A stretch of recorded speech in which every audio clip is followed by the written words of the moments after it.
Good morning बच्चों। मैं आपकी गायत्री मैम। मैं आप लोग को 4 का दीर्घोत्तरीय लिखा दिया था और उसे कहा था आपको फेयर कर लेने के लिए, और मुझे आशा है कि आप लोगों ने फेयर कर भी लिया होगा।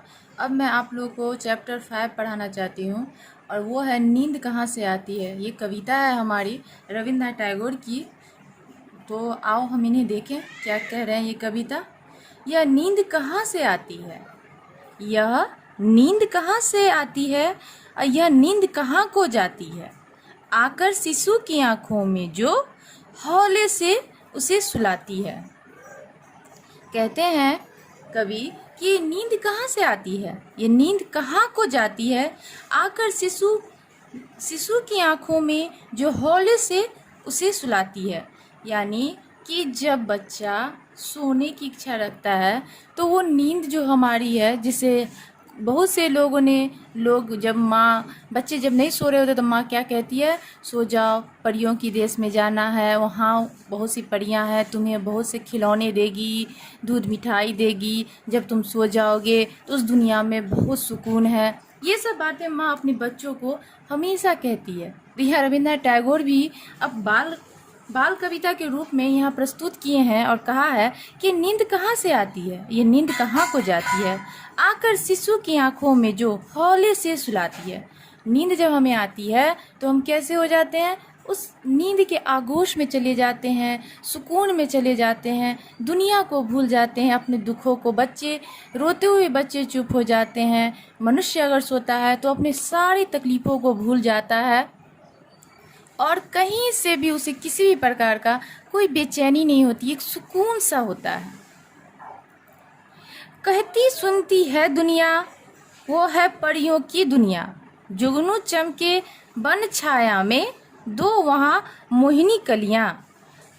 क्या कहते हैं, कहती सुनती है दुनिया, वो है परियों की दुनिया, जुगनू चमके बन छाया में, दो वहाँ मोहिनी कलियाँ। कहते हैं कवि कि कविता जो है वो कविता नहीं, जो नींद जो है, क्या कह रहे हैं कि दुनिया जो है परियों की दुनिया में है। वहाँ जुगनू है, वन में छाया है, शीतलता है, प्रेम है, वहाँ सुकून भरा जीवन है, जहाँ लोग नींद के आगोश में होते हैं। है चलती वहाँ को जाती, है चली वहाँ को जाती, फिर लौट वहीं को आती है वो फिर के शिशु की अधरों पर छाती। है चली वहीं को जाती, फिर लौट वहीं को आती है वो फिर के शिशु के अधरों पे छाती। कहते हैं जब वो समय रात्रि का समय होता है या सुबह, जब भी बच्चे को नींद आती है, वो सुकून का जो समय आता है, वो परियां आती है, उन्हें आँखों में नींद दे के चली जाती है, उनको सुकून दे के चली जाती है। और फिर जब बच्चे की नींद पूरी हो जाती है तो लौट के फिर अपनी दुनिया चली जाती है। और फिर जब बच्चों को नींद की आवश्यकता होती है, वो फिर उसके अधरों में आके, उसके आँखों में आके, उसे धीरे से सुला के, सुकून भरा प्रेम देके वो चली जाती है। या कवि कह रहे हैं कि ये जो परियों की कोई दुनिया होगी, जहाँ स्वप्न लोक होगा, जहाँ सुकून भरा जीवन होगा, वहाँ से नींद आती है, लोगों को सुकून चैन देके वो फिर से पुनः वहाँ लौट जाती है, और फिर पुनः आके बच्चे के या किसी भी मनुष्य के नैनों में समा जाती है।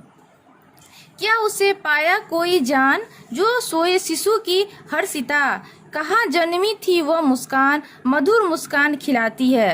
क्या उसे पाया कोई जान, जो सोए शिशु की हर्षाती, यानी कि जो सोए शिशु को हर्षाती।